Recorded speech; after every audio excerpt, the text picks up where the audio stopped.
Bonjour! Aujourd'hui, on parle du groupe du nom qu'on appelle plus communément le GN.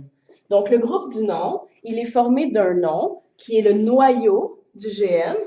On peut l'encercler pour l'identifier. Et parfois, il y a aussi un déterminant qui va l'accompagner. Par exemple, Marie est un exemple de GN à sa forme minimale. C'est seulement un nom, c'est seulement le noyau du GN et rien d'autre ne vient avec.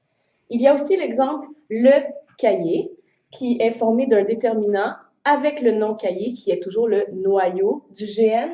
Et le dernier exemple, c'est ma chaise avec le déterminant ma et le noyau du GN, le nom chaise. Dans un GN, il peut y avoir différentes expansions. Les 4 expansions principales qu'on voit le plus souvent, il y en a 4, et elles occupent la fonction de complément du nom, c'est-à-dire qu'elles vont ajouter de l'information sur le noyau du GN. Alors, les 4 principales, donc. Premièrement, si on voit par exemple une grande déception, on a notre déterminant, on a notre nom qui est le noyau du GN, et qu'est-ce qu'on a ajouté? On a ajouté un adjectif.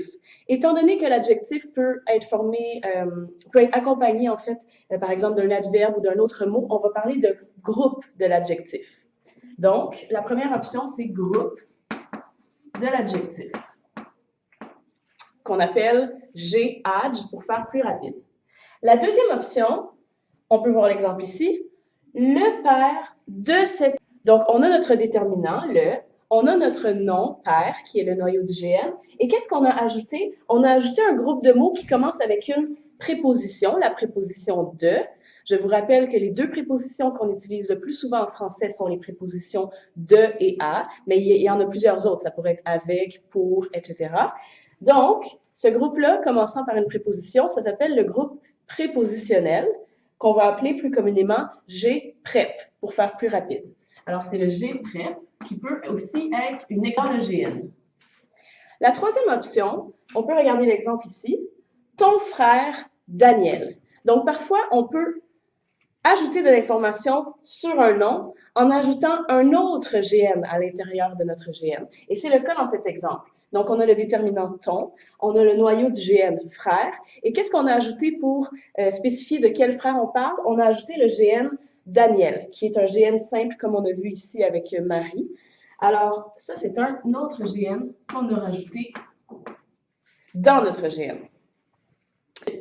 La quatrième et dernière expansion que nous allons voir aujourd'hui, c'est par exemple la dame. Donc, on a le déterminant, on a le nom qui est le noyau du GN, encore une fois. Et là, qu'est-ce qu'on va ajouter? On va ajouter la dame qui a demandé l'heure.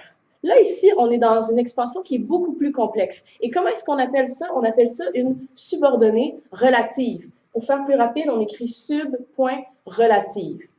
Alors, la subordonnée relative ajoute elle aussi de l'information pour accompagner le noyau du GN, pour ajouter de l'information sur ce nom-là.